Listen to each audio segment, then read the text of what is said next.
Bien sûr, de crypto, les infos crypto pour ceux qui n'ont pas le temps. Le BTC qui repart ce matin, on est à plus 4%, 61 400 $. Mais aujourd'hui, l'alt du jour, le petit prince des crypto-monnaies, c'est notre ami Ethereum qui a poussé un nouvel ATH cette nuit entre 2h et 3h du matin. On est à plus 8% ce matin et la bonne nouvelle, c'est qu'il emmène du monde avec lui. Alors évidemment, vu les dumps qu'on a connus ces derniers temps, c'est surtout un joli rebond et c'est normal qu'on soit dans le vert ce matin. En tout cas, BNB, il est juste en dessous des 500 $. On est à plus 8,5% et ça, c'est vraiment une très bonne nouvelle.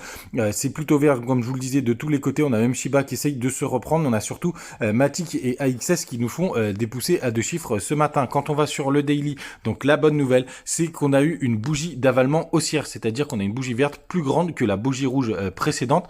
Vous voyez ici, c'était la même chose, mais en inverse, on avait une bougie rouge qui était plus grande que la bougie verte et du coup, c'est une continuation baissière. Et là, évidemment, c'est tout l'inverse. Donc, on est reparti ce matin. On a repassé au-dessus de ce support qu'on a retesté un petit peu. On va voir si ça tient. Mais en tout cas, c'est des bonnes nouvelles. En tout cas, quand on se projette, les gars, donc on n'oublie pas les targets de plan B, je crois que c'est 63 000 ou 64 000 $ à cette fin octobre et surtout novembre, les gars, c'est le meilleur mois pour les crypto-monnaies très souvent. D'ailleurs, il a une target aux alentours des 98 000 $ et je suis assez d'accord et je pense que le bull run va être un peu plus long que ce que je prévoyais au départ et je serais pas surpris que ce soit plutôt en décembre. Comme ça, on aurait un mélange de 2013 avec un bull run coupé en deux et un bull run qui s'était terminé en 2018 en décembre pour le BTC et pour les alts début janvier. Donc attention, c'est quand même des targets assez intéressantes. En tout cas, donc Ethereum cette nuit qui a dépassé les 4400 $ et ça c'est vraiment assez important pour la suite du bull run puisqu'il pourra emmener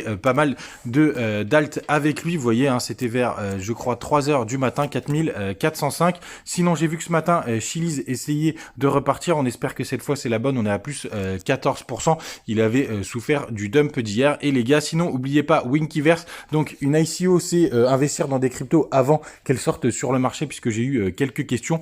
Et en fait, sur les liens que je vous laisse en description un peu partout, en fait, vous arrivez directement sur une page. Et là, il faut remplir le KYC. Donc, il y a une vérification d'identité, mais rien de pressé. Hein, comme je vous disais, les premiers investissements, c'est aux alentours des 2500 $. Donc, c'est assez haut. Moi, personnellement, comme je vous le disais, j'attendrai la phase 2 et 3 qui sera plus accessible. Faites attention à vous et à demain.